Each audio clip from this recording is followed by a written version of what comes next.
সিরিয়ার 54 বছরের স্বৈর শাসক বাশার আল আসাদের পতন হয়েছে, বাংলাদেশের স্বৈর শাসকের পতন হয়েছে। আমাদের বিশ্বাস আগামীতে মিশরের স্বৈর শাসকের পতন হবে, এরপরে গোটা পৃথিবীর মুসলিম উম্মাহ একত্রিত হয়ে ইসরায়েলিদের পতন ঘটায় দিবে।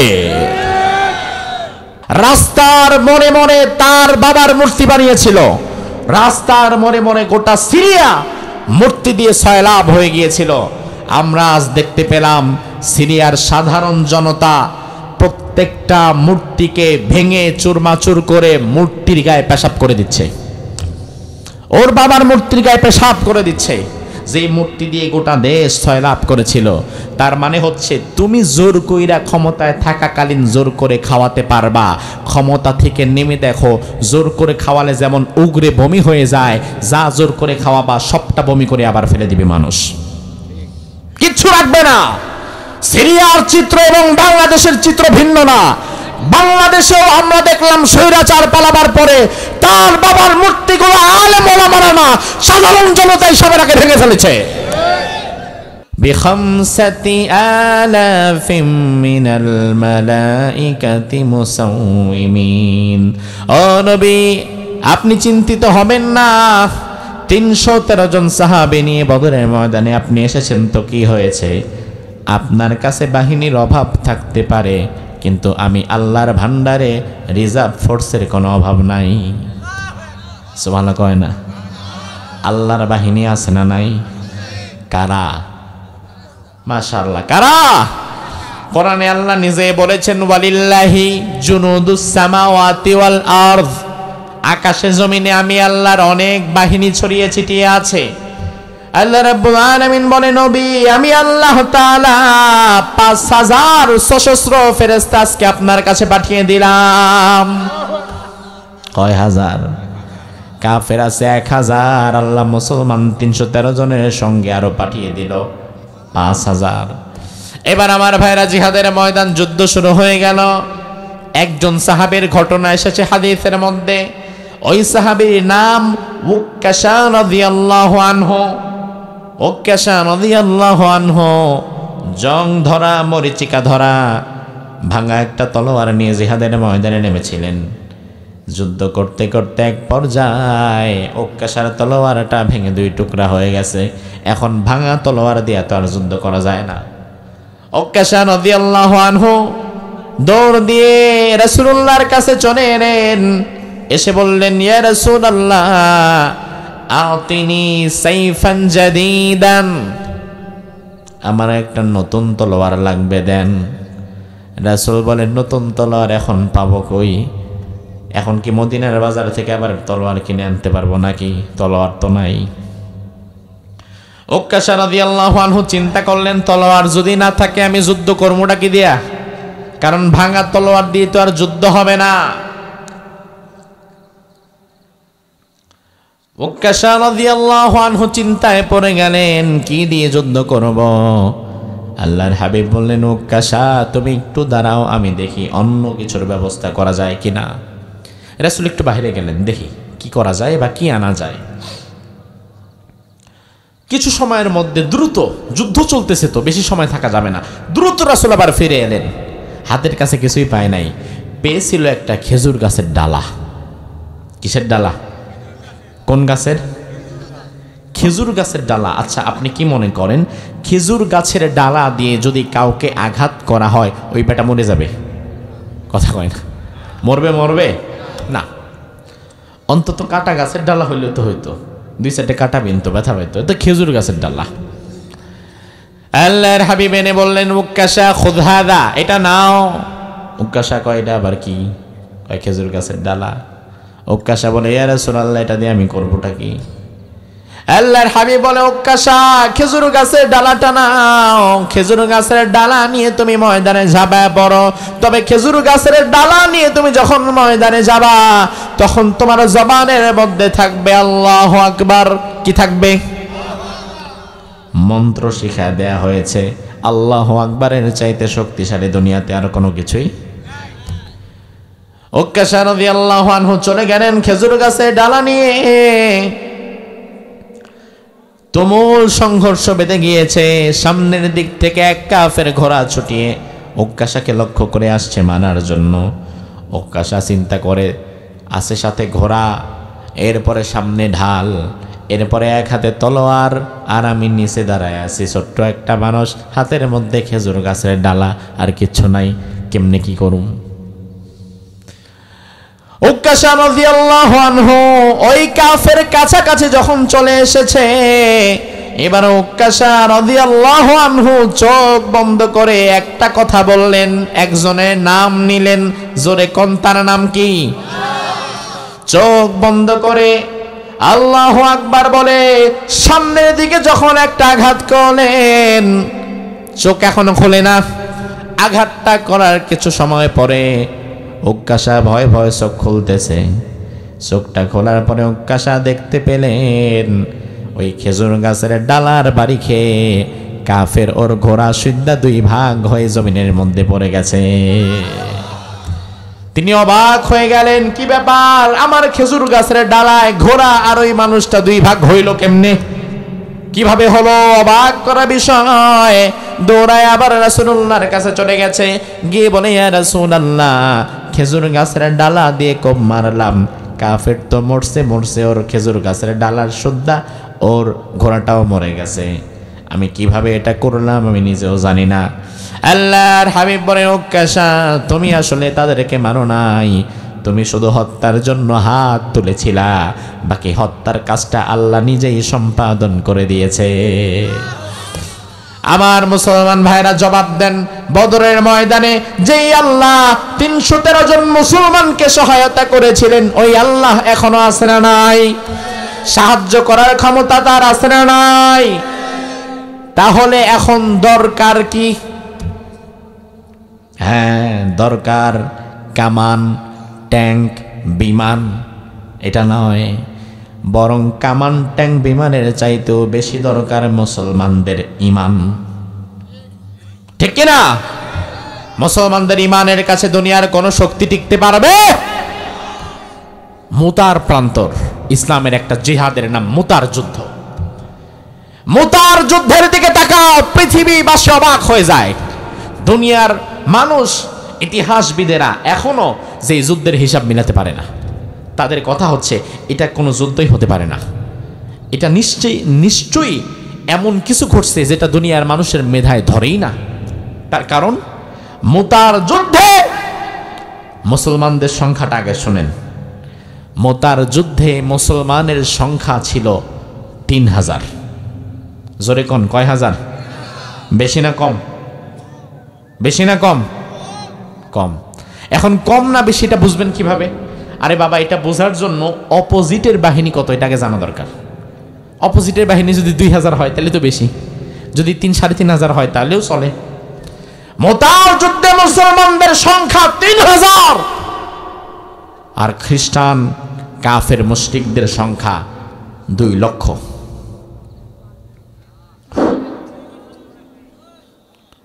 ওয়ালাকাদ আহলাকনাল কুরুনা মিন ক্বাবলিকুম, ও দুনিয়ার মানুষ শুনে নাও, তোমাদের পূর্বে এই জমিনের বহু বড় বড় শক্তিশালী জাতিগোষ্ঠীকে আমি আল্লাহ ধ্বংস করে দিয়েছি, ডিস্ট্রয় করে দিয়েছি, একেবারে জমিন থেকে ধূলিসাৎ করে দিয়েছি। দুনিয়ার বড় বড় শক্তিশালী জাতিগোষ্ঠীকে আমি আল্লাহ জমিন থেকে চিরদিনের জন্য নির্মূল করে দিয়েছি।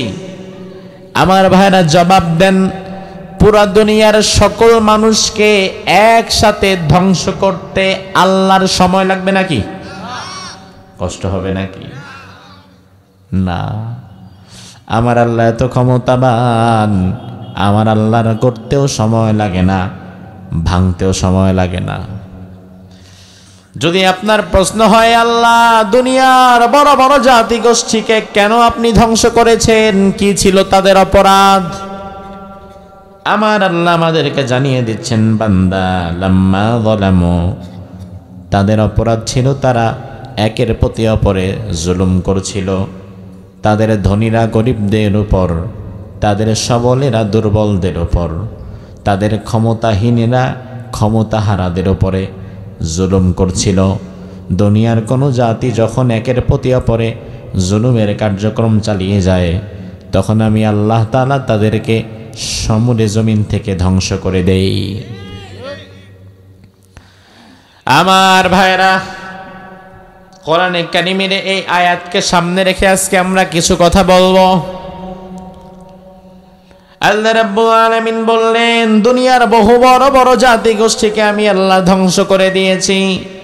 এই আয়াতের ব্যাখ্যায় মুফাসসিরিনে কেরাম বলেন, দুনিয়ার শক্তিশালী জাতি যতগুলোকে আল্লাহ ধ্বংস করেছেন, এদের মধ্যে অন্যতম একটি ভয়াবহ শক্তিশালী জাতি ছিল আদ জাতি। দুনিয়াতে আদ জাতির চাইতে শক্তিশালী করে আল্লাহ তাআলা কোনো মানুষ আর বানায় নাই। কথা বুঝতেছেন? লক্ষ্য করেন, দুনিয়াতে কিন্তু বর্তমানে অনেক জাতি আছে। যেমন আমরা বাংলাদেশিরা একরকম, অ্যারাবিয়ানরা আরেক রকম, আফ্রিকানরা আরেক রকম, আমেরিকানরা আরেক রকম। একের সাথে অপরের রয়েছে ভাষার ভিন্নতা, রয়েছে রঙের ভিন্নতা, এবং কি রয়েছে স্ট্রাকচারের ভিন্নতা। বাংলাদেশি মানুষের শরীর বডি যেমন, সৌদি আরবের মানুষের বডি কি এমন নাকি আরেকটু লম্বা? কথা বোঝেন নাকি কথা? আমাদের চাইতে সৌদি আরবের মানুষ যারা, অ্যারাবিয়ান যারা, তাদের শক্তি সামর্থ্য একটু বেশি না কম? শরীরটা আটটা কাট্টা। আবার অ্যারাবিয়ানদের চাইতে আফ্রিকান কালা কালা যেগুলো আছে, একেবারে কালা ভয়ঙ্কর, এই ওসা লম্বা। আমাদের চাইতে সৌদিয়ানদের শক্তি বেশি হতে পারে, আবার সৌদিয়ানদের চাইতে আফ্রিকানদের শক্তি আরো বেশি। যারা হজ কিংবা উমরায় যান তারা জানেন, একটা কালো পাথর আছে হাজরে আসওয়াদ নাম। ওই পাথরে কেউ যদি চুমু দেয়, ওই পাথরটা তার জীবনের গুনাহগুলো টেনে নিয়ে যায়। আরো জোরে কোন? ওই পাথরে কেউ যদি চুমা খেতে পারে, ওই কালো পাথরটা আপনার সারা জীবনের সব গুনাহ টেনে নিয়ে যাবে। ওখানে চুমু খাওয়ার জন্য মানুষের ভিড় লেগে যায়।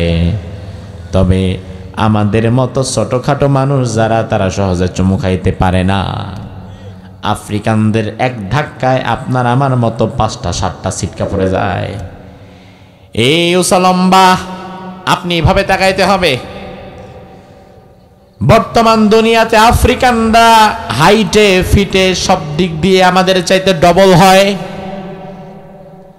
এভাবে করে বর্তমান পৃথিবীতে যেমন জাতির ভিন্নতা রয়েছে, আমার আল্লাহ কোরআনের মধ্যে বললেন, তোমাদের পূর্বে আমি আল্লাহ তাআলা বহু শক্তিশালী জাতিগুলোকে ধ্বংস করে দিয়েছি। পৃথিবীর অন্যতম শক্তিশালী জাতির বিষয়ে কোরআন আমাদেরকে জানাচ্ছে, পৃথিবীর সব চাইতে শক্তিশালী জাতির নাম ছিল আদ জাতি। জোরে কোন, কোন জাতি? সরে আ দ, আদ, আইন আলিফ দাল, আদ। যেমন আল্লাহ রাব্বুল আলামিন কোরআনুল কারীমে আমাদেরকে জানিয়ে দিচ্ছেন, আলাম তারা কাইফা ফাআলা রাব্বুকা বিআদ ইরম যাতিল ইমাদ আল্লাতী লাম ইউখলাক মিথলুহা ফিল বিলাদ। আমি আল্লাহ রাব্বুল আলামিন এমন আদ জাতি বানিয়েছিলাম যারা উঁচু উঁচু পাহাড় কেটে কেটে 3 তলা 4 তলা 5 তলা বিল্ডিং বানাতো। আজকের কথা না, হাজার হাজার বছর পূর্বে, 3-4 হাজার বছর পূর্বে যে আদ জাতি দুনিয়াতে ছিল, ওই আদ জাতির লোকেরা তৎকালীন জামানায় পাহাড়গুলো কেটে কেটে 3 তলা 4 তলা বিল্ডিং বানাতো। এবং আল্লাহ রাব্বুল আলামিন বললেন, আল্লাতী লাম ইউখলাক মিথলুহা ফিল বিলাদ।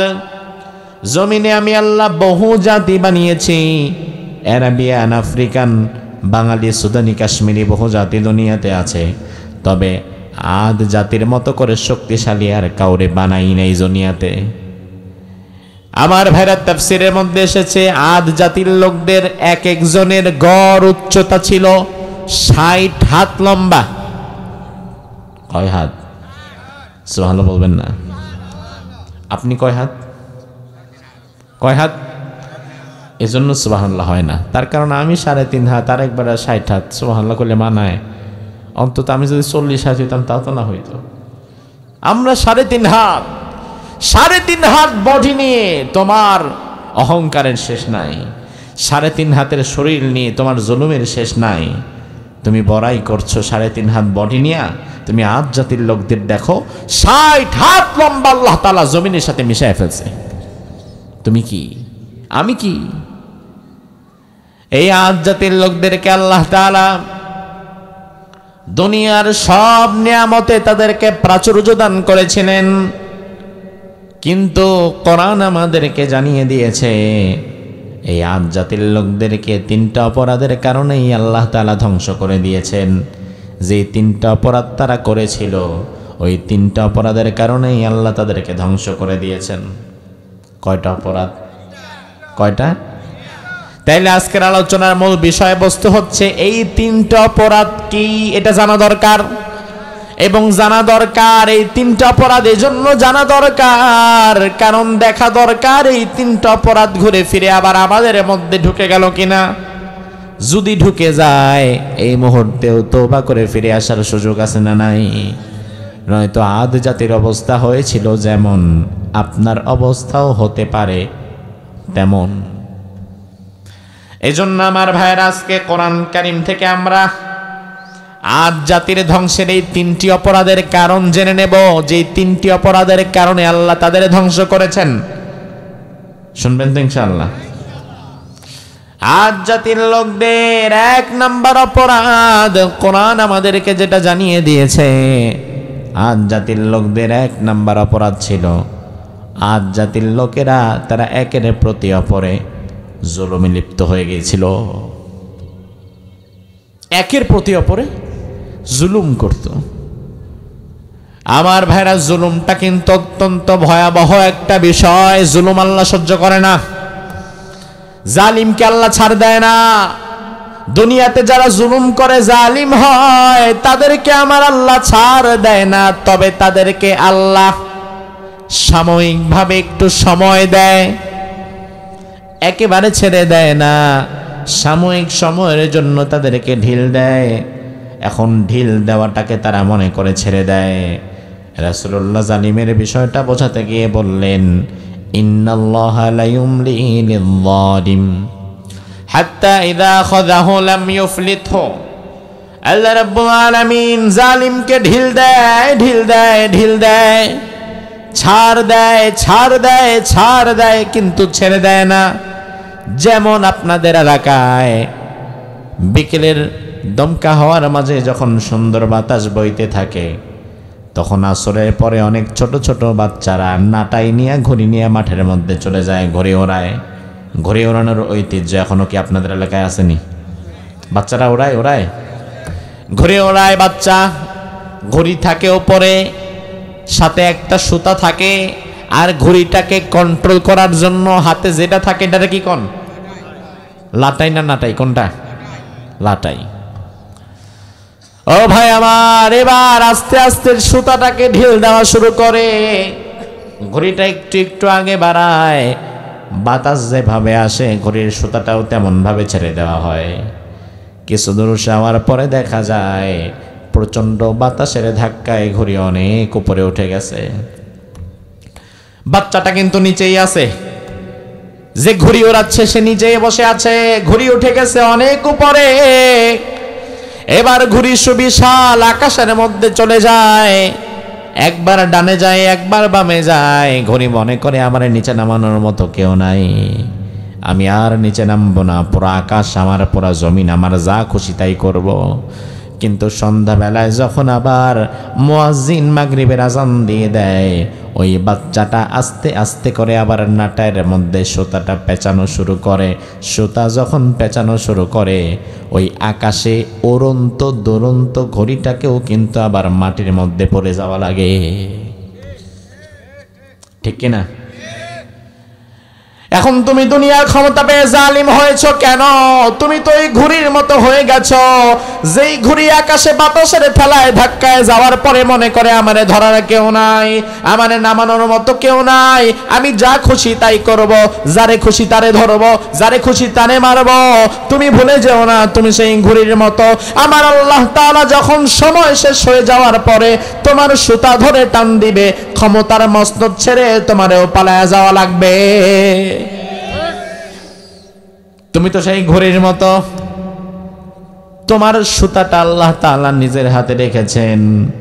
আল্লাহ যখন টান দিবেন, দুনিয়ার কোনো পরাশক্তিও তোমার আর ক্ষমতায় রাখতে পারবে না, ঠিক কি না?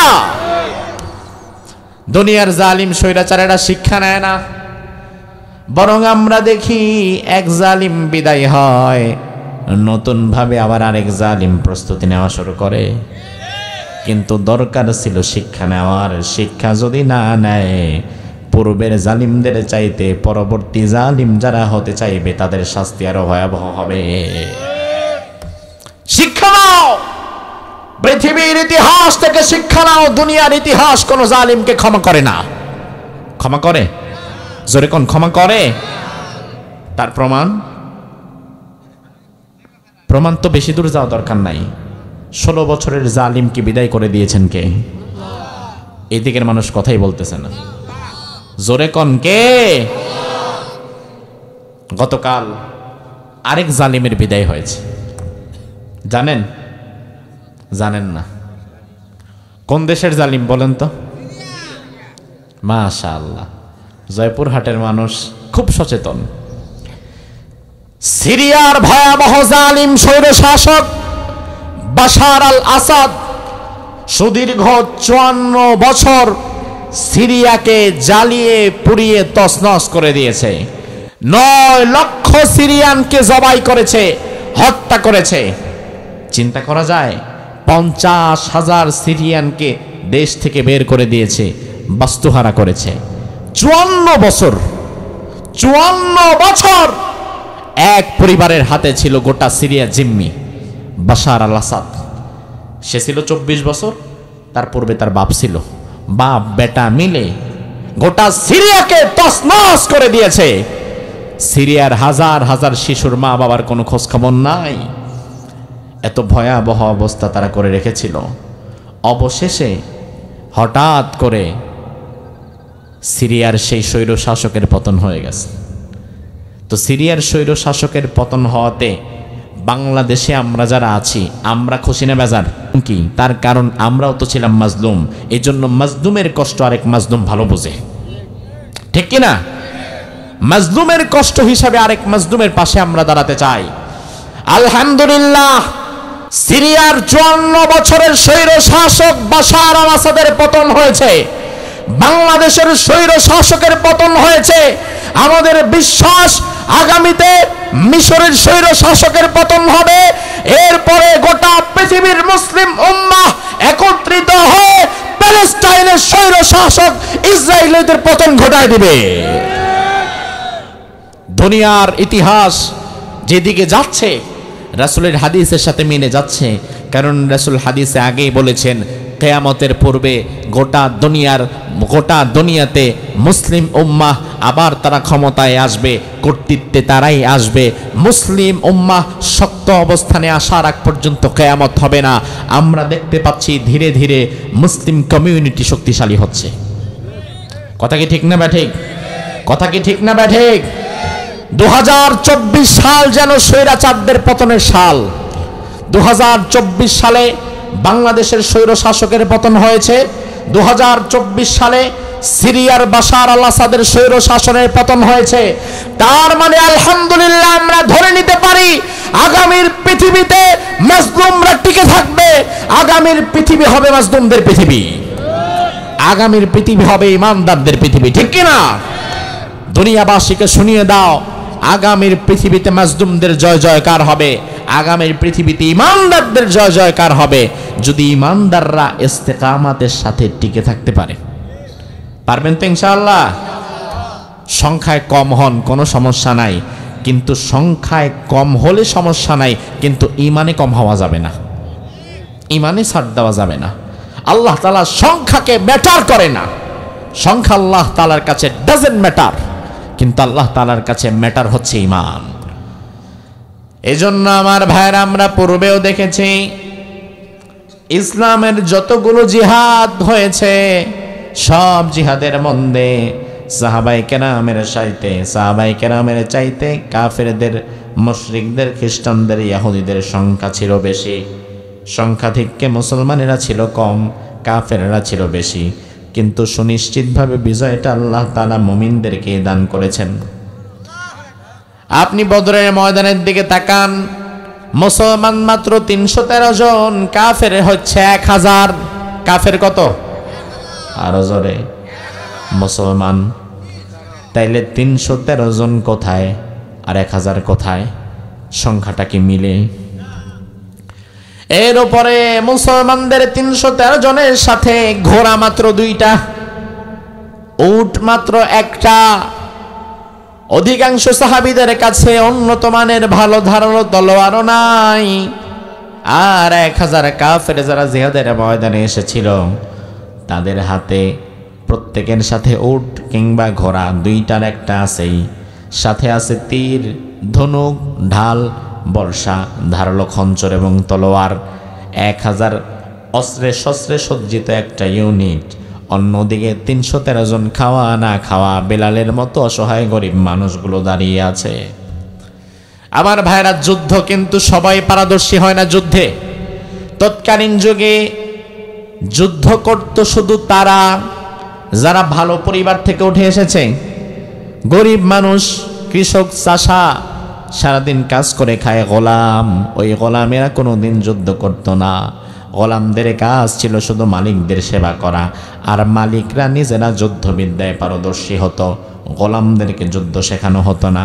আর ইসলামের প্রথম জিহাদ বদরের জিহাদের মধ্যে মুসলমানদের পক্ষ হয়ে যারা ময়দানে নেমেছে অধিকাংশ গোলাম, গরিব সাহাবী, জীবনে কোনোদিন যুদ্ধের আগে যায় নাই, তলোয়ার চালাবার মতো প্রশিক্ষণ নাই, এমনকি অনেক সাহাবীর কাছে একটা ভালো তলোয়ারও নাই।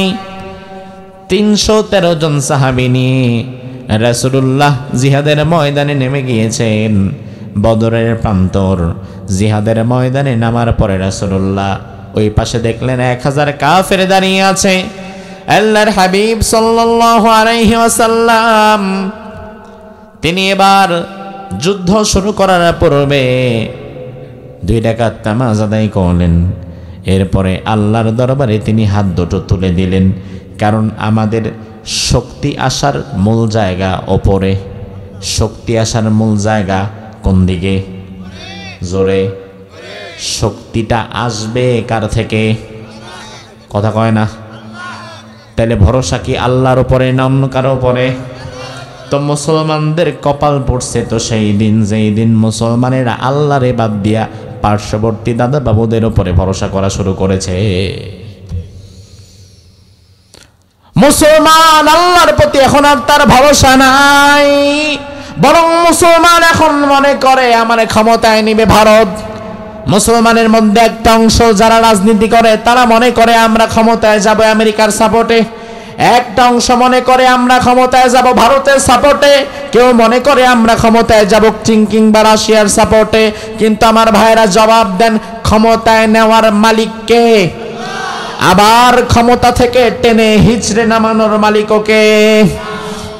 ভারত যদি কাউরে ক্ষমতায় বসানোর মালিক হইতো, তাইলে ভারত না চাওয়া সত্ত্বেও তোমার নামা লাগলো কেন? বরং ভারত যদি ক্ষমতায় টিকিয়ে রাখার মাধ্যম হইতো, স্বৈরাচারের পতন কিয়ামতের আগেও হতো না। কথা বোঝে না ভাবলে? হতো হতো। এখন এক দল যারা নতুনভাবে ক্ষমতায় আসতে যাচ্ছে তারা ভারতের বিরুদ্ধে কথা বলতে ভয় পায়।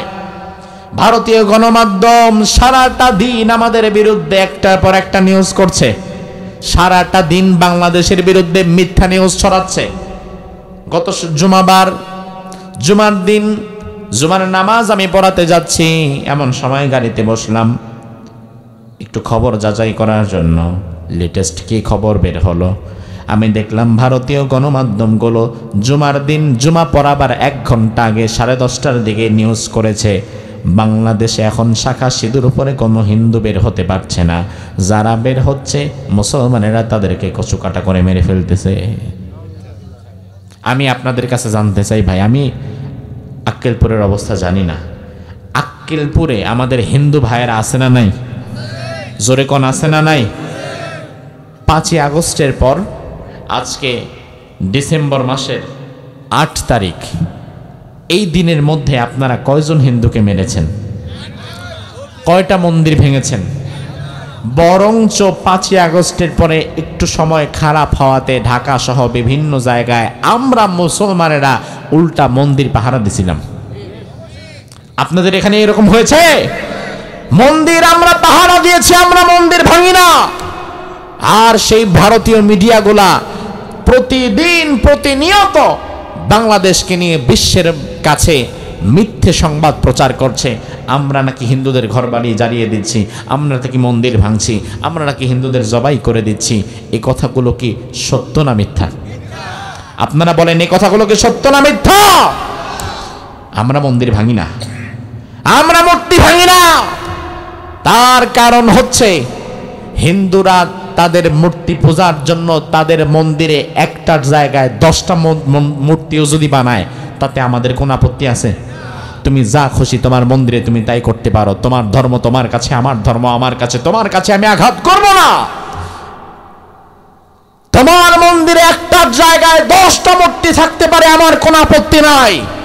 আমার আপত্তি হচ্ছে মন্দিরের মূর্তি যেন আবার রাস্তার বাহিরে বের হয়ে কারো বাপ দাদার ভাস্কর্যের নামে রাস্তার মনে মনে তৈরি না হয়। আমার আপত্তি এখানে। হিন্দুদের মূর্তি তাদের মন্দিরে থাকবে, কিন্তু কারো বাবার মূর্তি, কারো স্বামীর মূর্তি বাংলাদেশের মুসলমানদের ট্যাক্সের পয়সায় রাস্তার বারে বারে তৈরি করতে দেওয়া যাবে? তুমি তৈরি করতে পারো, কিন্তু রাখতে পারবা না। ক্ষমতাকে কাজে লাগিয়ে মন্দিরের মূর্তি তুমি বাহিরে আনতে পারো, কিন্তু রাখতে পারবা না। কারণ জাআল হক ওয়া যাহাকাল বাতিল, সত্য যখন আসে মিথ্যা তখন পালিয়ে যায়। তার প্রমাণ সিরিয়ার স্বৈর শাসক বাশার আল আসাদ রাতারাতি পালিয়ে চলে গেছে। আমি বুঝি না আসলে স্বৈর শাসক যারা হয় তাদের শেষ বিদায়টা সুন্দর হয় না, এরা পালাতে হয়। দুনিয়ার সব স্বৈর শাসক পালায় গেছে, কেউ নিজ দেশে থাকতে পারে নাই। তবে দেখেন, জুলুম যাদের উপরে করা হয়েছে এরা কিন্তু ঠিকই নিজের দেশে আছে। জুলুম যাদের উপরে করা হয়েছে এরা টিকে আছে, জালিমেরা পালিয়ে গিয়েছে। এখন আপনি কি জুলুমের পক্ষে না মাজলুমের পক্ষে? সিরিয়ার বাশার আল আসাদ 54 বছরের সিরিয়ার স্বৈর শাসক রাস্তার মনে মনে তার বাবার মূর্তি বানিয়েছিল। রাস্তার মনে মনে গোটা সিরিয়া মূর্তি দিয়ে সয়লাভ হয়ে গিয়েছিল। আমরা আজ দেখতে পেলাম সিরিয়ার সাধারণ জনতা প্রত্যেকটা মূর্তিকে ভেঙে চুরমাচুর করে মূর্তির গায়ে পেশাব করে দিচ্ছে, ওর বাবার মূর্তির গায়ে পেশাব করে দিচ্ছে। যে মূর্তি দিয়ে গোটা দেশ সয়লাভ করেছিল, তার মানে হচ্ছে তুমি জোর কইরা ক্ষমতায় থাকাকালীন জোর করে খাওয়াতে পারবা, ক্ষমতা থেকে নেমে দেখো জোর করে খাওয়ালে যেমন উগরে বমি হয়ে যায়, যা জোর করে খাওয়াবা সবটা বমি করে আবার ফেলে দিবে মানুষ, কিচ্ছু রাখবে না। সিরিয়ার চিত্র এবং বাংলাদেশের চিত্র ভিন্ন না। বাংলাদেশেও আমরা দেখলাম স্বৈরাচার পালাবার পরে তার বাবার মূর্তিগুলো আলেম ওলামারা না, সাধারণ জনতা হিসাবে আগে ভেঙে ফেলেছে। মানুষের উপরে জোর করে জুলুম করে বেশি দিন থাকা যায় না। আমার ভাইরা, বদরের ময়দানে কথা বলছিলাম, 313 জনের বিপরীতে 1000 দাঁড়িয়ে আছে। 1000 যারা দাঁড়িয়ে আছে তারা উন্নত অস্ত্রে শস্ত্রে সজ্জিত, আর অপরদিকে 313 জন যারা দাঁড়িয়ে আছে নিরস্ত্র ভাবে দাঁড়িয়ে আছে, যুদ্ধের কোনো ট্রেনিংটাও নাই। আল্লাহর হাবিব আরশে আজিমের দিকে হাত তুললেন, হাত তুলে রব্বুল আলামিনের কাছে দোয়া করলেন। বিশ্বনবী বলেন, আয় আল্লাহ, আজকে বদরের প্রান্তরে এই 313 জনের দুর্বল একটা জামাত আমি নিয়ে হাজির হয়েছি। বিপরীত মুখে 1000 কাফেরের শক্তিশালী একটা ইউনিট দাঁড়িয়ে আছে। আজ যদি বদরের ময়দানে এই 313 জনকে 1000 কাফেরের সামনে তুমি ধূলিসাৎ করে দাও, আগামীর পৃথিবীতে ইসলাম আর ইসলামের পতাকা নিয়ে তুলে দাঁড়াবে এমন কেউ আর থাকবে না। আর তুমি যদি আজকে দয়া করে মায়া করে 313 জনের বিজয় আমাদের দান করে দাও। আগামীর পৃথিবীতেও আমরা ইসলামের পতাকাকে উড্ডীন করব। এখন বিজয় কানে দিবা আর কানে দিবা না সেটা তুমি আল্লাহ নিজেই ঠিক করো। আল্লাহর হাবিব দোয়া করলেন, রব্বুল আলামিন সাথে সাথে কোরআনের আয়াত নাযিল করে জানিয়ে দিলেন, নবী বিখামসাতি আলাফিম মিনাল মালাইকাতি মুসাউইমিন। ও নবী, আপনি চিন্তিত হবেন না। 313 জন সাহাবী নিয়ে বদরের ময়দানে আপনি এসেছেন তো কি হয়েছে? আপনার কাছে বাহিনীর অভাব থাকতে পারে, কিন্তু আমি আল্লাহর ভান্ডারে রিজার্ভ ফোর্সের কোনো অভাব নাই। সুবহানাল্লাহ কয় না? আল্লাহর বাহিনী আছে না নাই? কারা? মাশাআল্লাহ, কারা? কোরআনে আল্লাহ নিজে বলেছেন, ওয়ালিল্লাহি জুনুদুস সামাওয়াতি ওয়াল আরদ। আকাশে জমিনে আমি আল্লাহর অনেক বাহিনী ছড়িয়ে ছিটিয়ে আছে। আল্লাহ রাব্বুল আলামিন বলে, নবী আমি আল্লাহ তাআলা 5000 সশস্ত্র ফেরেশতা আজকে আপনার কাছে পাঠিয়ে দিলাম। কয় হাজার? কাফের আছে 1000, আল্লাহ মুসলমান 313 জনের সঙ্গে আরো পাঠিয়ে দিল 5000। এবার আমার ভাইরা, জিহাদের ময়দান, যুদ্ধ শুরু হয়ে গেল। একজন সাহাবীর ঘটনা এসেছে হাদিসের মধ্যে। ওই সাহাবীর নাম উক্কাশা রাদিয়াল্লাহু আনহু। উক্কাশা রাদিয়াল্লাহু আনহু জং ধরা, মরিচিকা ধরা ভাঙা একটা তলোয়ার নিয়ে জিহাদের ময়দানে নেমেছিলেন। যুদ্ধ করতে করতে এক পর্যায়ে উক্কাশার তলোয়ারটা ভেঙে 2 টুকরা হয়ে গেছে। এখন ভাঙা তলোয়ার দিয়ে তো আর যুদ্ধ করা যায় না। উক্কাশা রাদিয়াল্লাহু আনহু দৌড় দিয়ে রাসূলুল্লাহর কাছে চলে এলেন। এসে বললেন, ইয়া রাসূলুল্লাহ আতিনি সাইফান জাদীদান, আমার একটা নতুন তলোয়ার লাগবে, দেন। রাসূল বলেন, নতুন তলোয়ার এখন পাবো কই? এখন কি মদিনার বাজার থেকে আবার তলোয়ার কিনে আনতে পারবো নাকি? তলোয়ার তো নাই। উক্কাশা রাদিয়াল্লাহু আনহু চিন্তা করলেন, তলোয়ার যদি না থাকে আমি যুদ্ধ করবোটা কি দিয়া? কারণ ভাঙা তলোয়ার দিয়ে তো আর যুদ্ধ হবে না।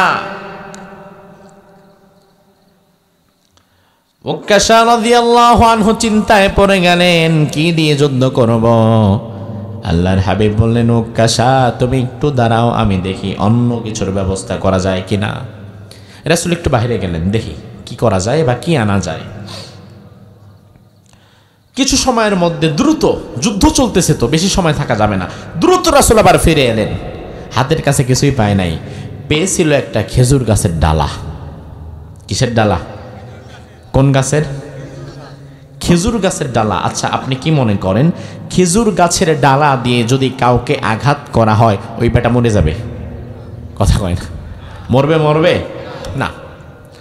অন্তত কাটা গাছের ডালা হইলে তো হইতো, 2-4টে কাটা বিনতো, ব্যথা পাইতো। তো খেজুর গাছের ডালা। আল্লাহর হাবিব এনে বললেন, উক্কাশা খুদ হাদা, এটা নাও। উক্কাশা কয়, এটা আবার কি? কয় খেজুর গাছের ডালা। উক্কাশা বলে, ইয়া রাসূলুল্লাহ এটা দিয়ে আমি করবোটা কি? আল্লাহর হাবিব বলে, উক্কাশা খেজুর গাছের ডালাটা নাও। খেজুর গাছের ডালা নিয়ে তুমি ময়দানে ঝাঁপায় পড়ো। তবে খেজুর গাছের ডালা নিয়ে তুমি যখন ময়দানে যাবা তখন তোমার জবানের মধ্যে থাকবে আল্লাহু আকবার। কি থাকবে? মন্ত্র শিক্ষা দেয়া হয়েছে। আল্লাহু আকবারের চাইতে শক্তিশালী দুনিয়াতে আর কোনো কিছুই। উক্কাশা রাদিয়াল্লাহু আনহু চলে গেলেন খেজুর গাছের ডালা নিয়ে। তুমুল সংঘর্ষ বেঁধে গিয়েছে। সামনের দিক থেকে এক কাফের ঘোড়া ছুটিয়ে উক্কাশাকে লক্ষ্য করে আসছে মারার জন্য। উক্কাশা চিন্তা করে, আছে সাথে ঘোড়া, এরপরে সামনে ঢাল, এরপরে এক হাতে তলোয়ার, আর আমি নিচে দাঁড়ায় আছি ছোট্ট একটা মানুষ, হাতের মধ্যে খেজুর গাছের ডালা, আর কিচ্ছু নাই, কেমনে কি করুম? উক্কাশা রাদিয়াল্লাহু আনহু ওই কাফের কাছাকাছি যখন চলে এসেছে, এবার উক্কাশা রাদিয়াল্লাহু আনহু চোখ বন্ধ করে একটা কথা বললেন, একজনের নাম নিলেন, জোরে কোন, তার নাম কি?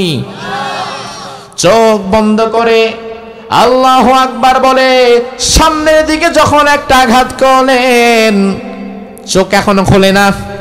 আঘাতটা করার কিছু সময় পরে উক্কাশা ভয় ভয় চোখ খুলতেছে। চোখটা খোলার পরে উকাশা দেখতে পেলেন ওই খেজুর গাছের ডালার বাড়ি খেয়ে কাফের ওর ঘোড়া সিদ্ধা দুই ভাগ হয়ে জমিনের মধ্যে পড়ে গেছে।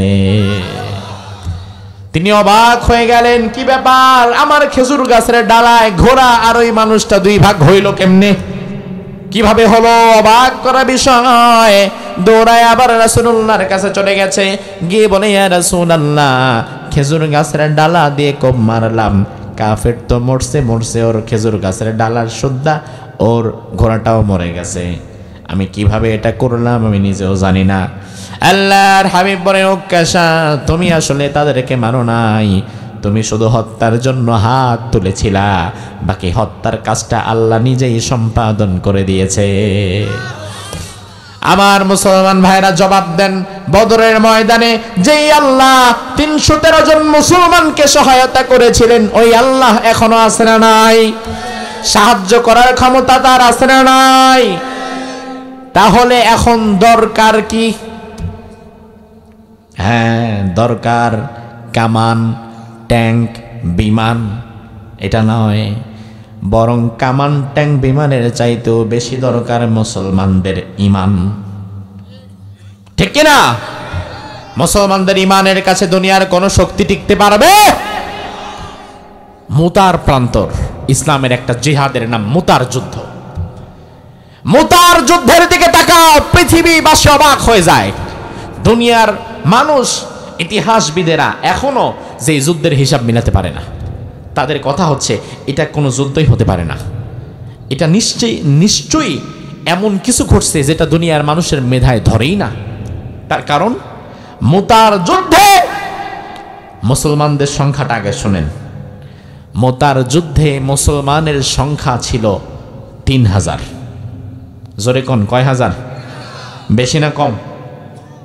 বেশি না কম? কম। এখন কম না বেশি এটা বুঝবেন কিভাবে? আরে বাবা, এটা বোঝার জন্য অপোজিটের বাহিনী কত এটাকে জানা দরকার। অপোজিটের বাহিনী যদি ২,০০০ হয় তাহলে তো বেশি, যদি ৩-৩,৫০০ হয় তাহলেও চলে।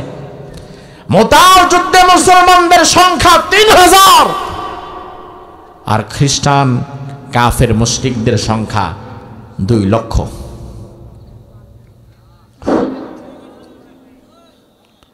লা ইলাহা ইল্লাল্লাহু মুহাম্মাদুর রাসূলুল্লাহ সাল্লাল্লাহু। আপনাদের কি মনোযোগ আছে নাকি অন্ধকার হওয়াতে আল্লাহ দিলে ওইটা ধর্মরা চিন্তা করছেন? এই যে আর আধা ঘন্টা থাকতে পারবেন না ইনশাআল্লাহ? মোনাজাত করে একসঙ্গে বাড়ি ফিরে যাব আমার ভাইরা বলছিলাম, কথা বলে ফেলছি, এখন আমি জবাব চাই। মুতার যুদ্ধে মুসলমানদের সংখ্যা ছিল কয় হাজার? আরো জোরে।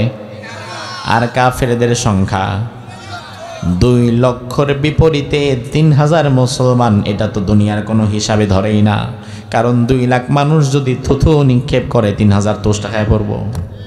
সংখ্যাটা এত বেশি।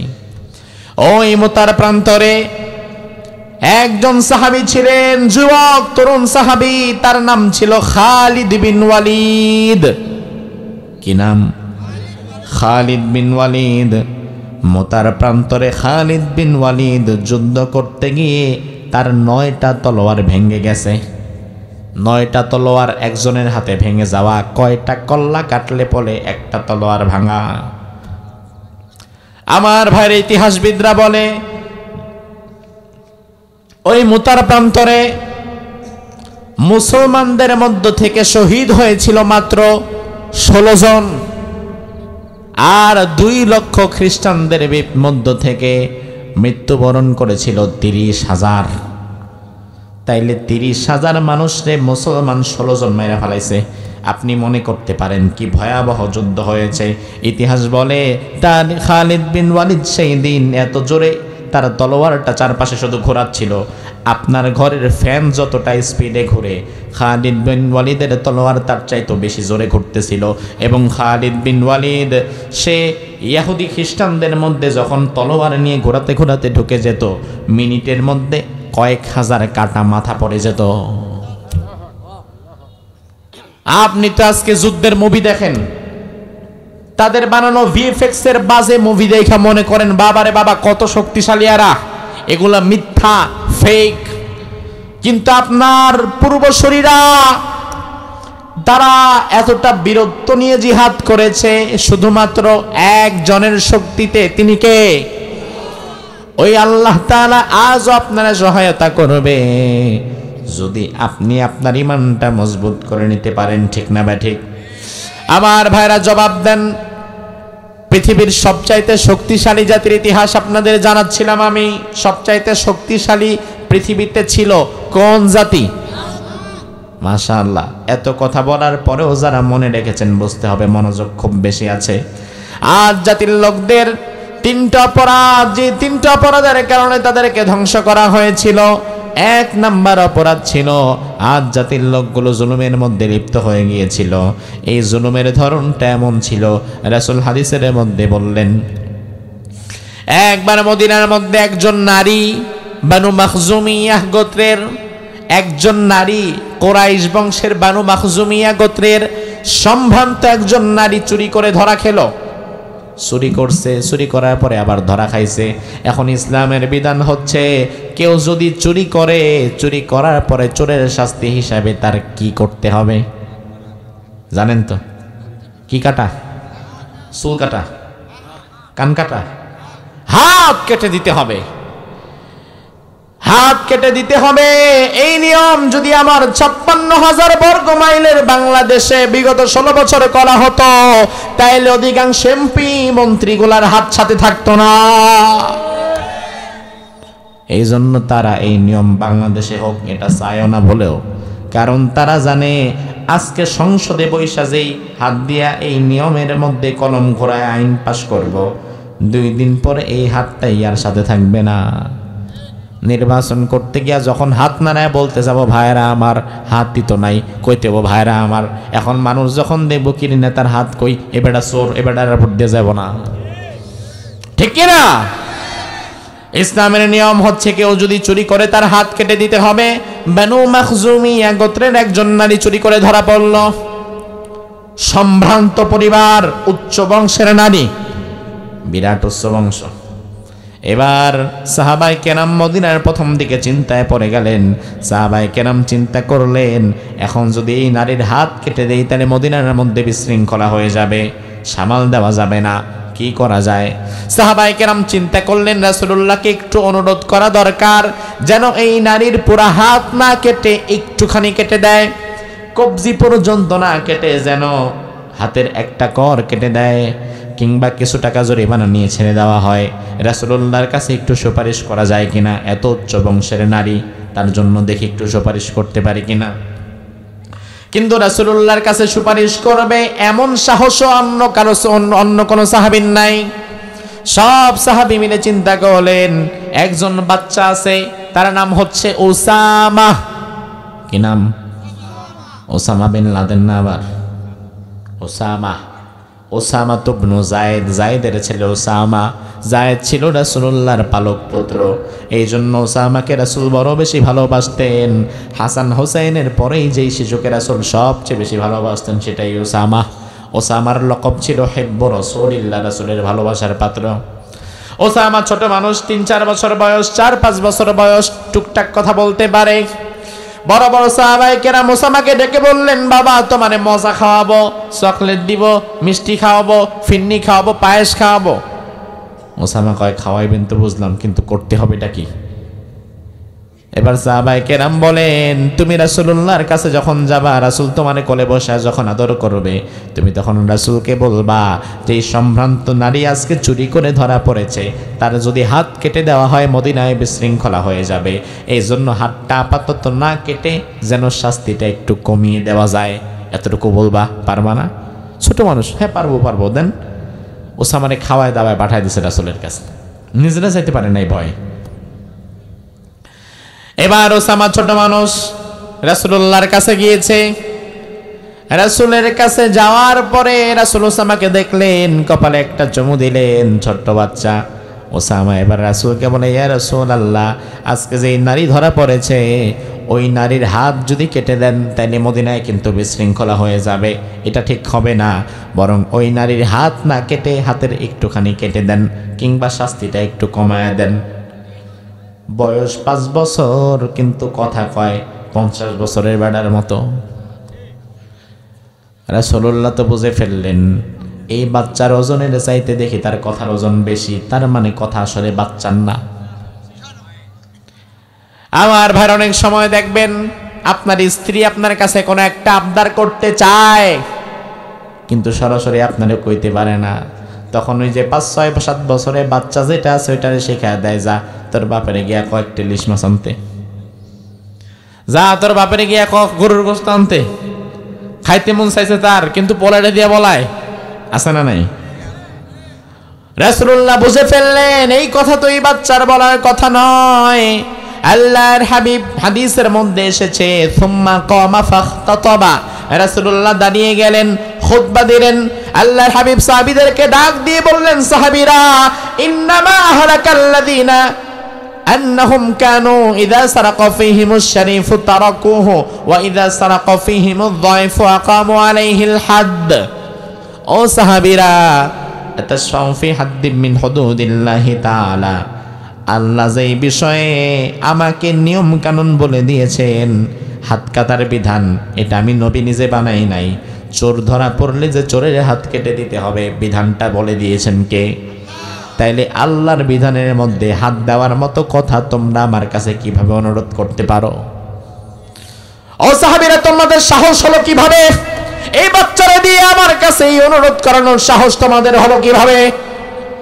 সাহাবায়ে কেরাম থরথর করে কাঁপা শুরু করলেন, কারণ রাসূল তো স্বাভাবিকত রাগে না।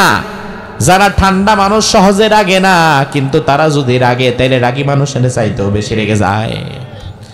রাসূলুল্লাহ সহজে রাগে না, কিন্তু আজকে খেপে গেছে, রেগে গেছে।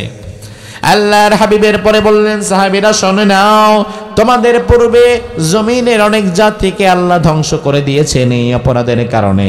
তাদের অপরাধ ছিল, তাদের মধ্য হতে যখন কোনো অসহায় দুর্বল মানুষ যখন অন্যায় করত, চুরি করত, তখন তার হাত কেটে দেওয়া হতো, তার শাস্তি দেওয়া হতো, তারে জুতা পেটা করা হতো, তারে মাইর দেওয়া হতো। আর একই অপরাধ, চুরির মতো অপরাধ যদি তোমাদের পূর্বের ওই জনগোষ্ঠীর কোনো বড় কোনো ব্যক্তি করত, ক্ষমতাবান কোনো ব্যক্তি করত, তখন তারে মারা হতো না, ধরা হতো না, বরং তারে আস্তে করে ছেড়ে দেওয়া হতো। একই অপরাধ, রিকশাওয়ালা যদি এই অপরাধ করে তার বিচার হয়, কিন্তু একই অপরাধ যদি চেয়ারম্যান করে তার বিচার হয় না, এমপি করলে তার বিচার হয় না।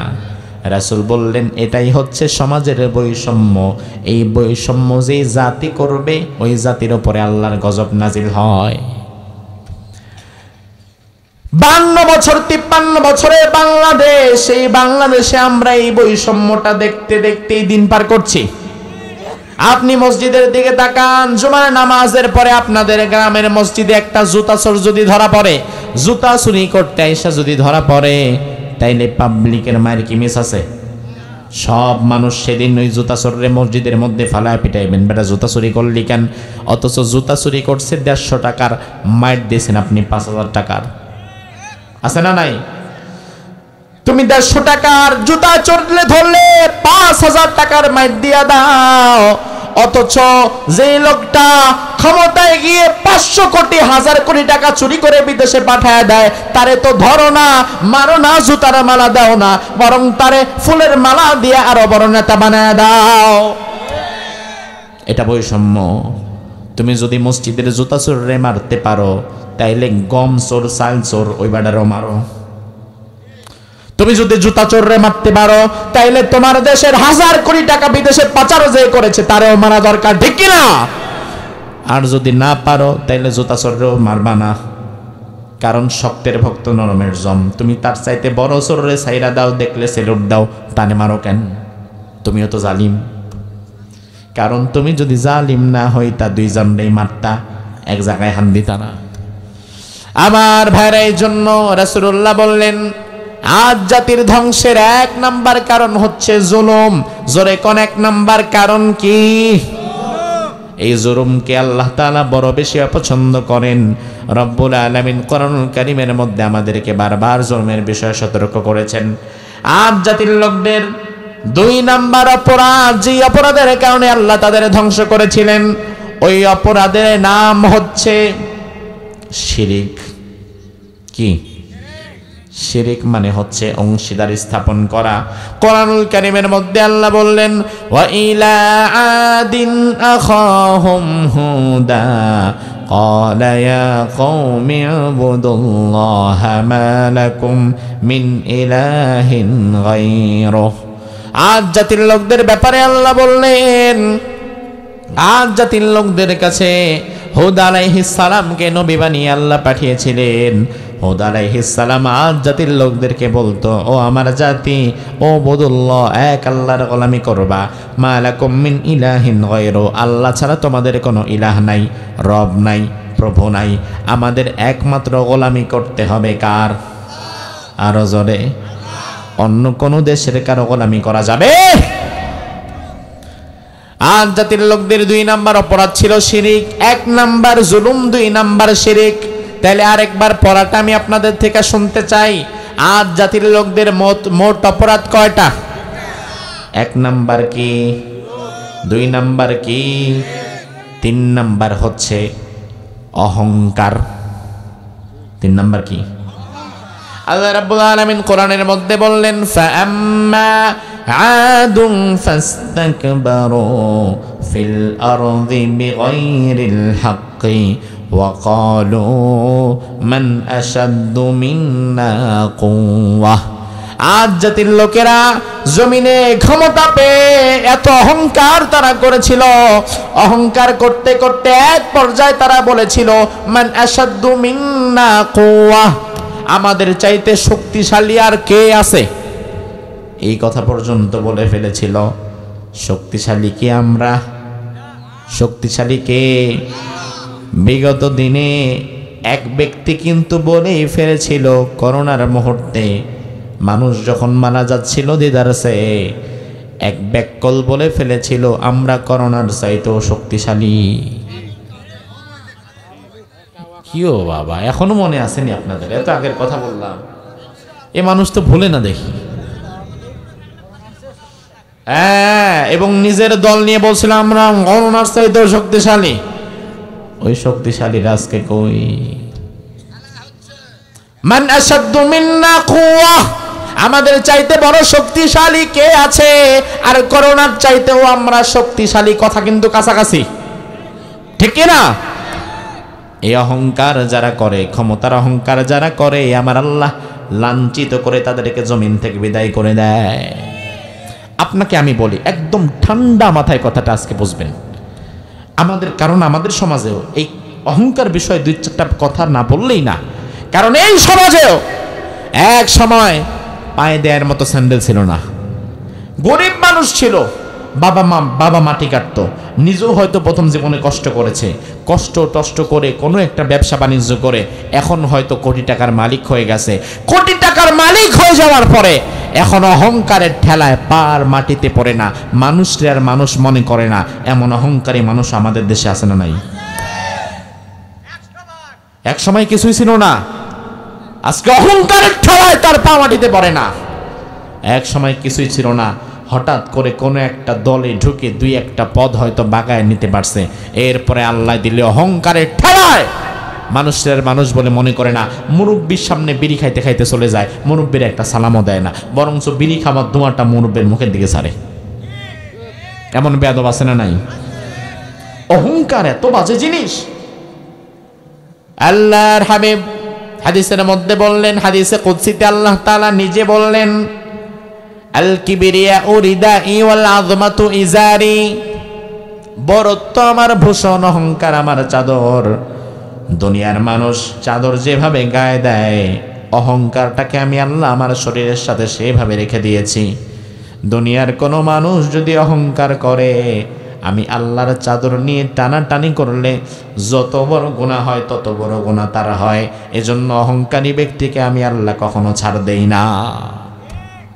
যেমন আপনি দেখেন, সুদীর্ঘ 16 বছর জুলুম অত্যাচার, অনেক কিছু তো হলো, অনেক দোয়া করলাম, অনেক কান্নাকাটি করলাম, জেলে যাওয়া লাগলো, জুলুম সহ্য করা লাগলো। আমাদের বড় বড় ওলামায়ে কেরামরা জেলে গিয়ে বসে রইল। বিশ্বনন্দিনী মুফাসসির পর্যন্ত 13টা বছর জেলের কয়েদি হয়ে বসে আছে।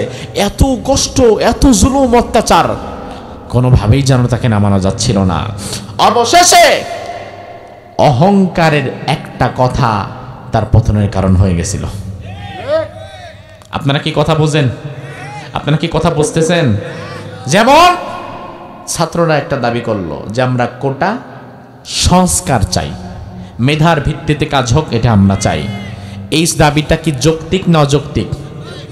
এই যৌক্তিক দাবিটা না শুনে মারামারি শুরু করা হলো, কারফিউ দেয়া হলো, দেদারসে পিটানো শুরু হলো। এরপরে ছাত্ররা বলল, চেয়েছিলাম অধিকার, হয়ে গেলাম রাজাকার। তার কারণ প্রধানমন্ত্রী সেদিন বললেন, তৎকালীন প্রধানমন্ত্রী যিনি ছিলেন, তিনি হঠাৎ করে অহংকার বসে বললেন, আমার দেশ, আমি যারে খুশি তারে কোটা দিব। এখন কোটা আমি মুক্তিযোদ্ধার নাতিদেরকে না দিয়ে কি রাজাকারের নাতিদেরকে দিব? এমন অহংকারের একটা কথা, ওই দিনের তার একটা কথাই তার ক্ষমতার পতনের জন্য যথেষ্ট হয়ে গেছিল। এবং আপনারা দেখলে খেয়াল করবেন, ওই দিনেরই কথার পর থেকে আন্দোলন সবচেয়ে বেশি জোরদার হয়েছিল। অথচ চিন্তাও করতে পারে নাই আমার একটা সাধারণ কথা আমারে দেশ থেকে পালাতে পর্যন্ত বাধ্য করবে, কল্পনাও করতে পারে নাই। তার মানে হচ্ছে অহংকারী যে হবে, আল্লাহ তাআলা অহংকারীকে ক্ষমতার মসনদ থেকে টেনে নামিয়ে ডাস্টবিনে নিক্ষেপ করবে। ওই ডাস্টবিনের নাম হচ্ছে দিল্লি। দিল্লির ডাস্টবিনে নিক্ষেপ করবে।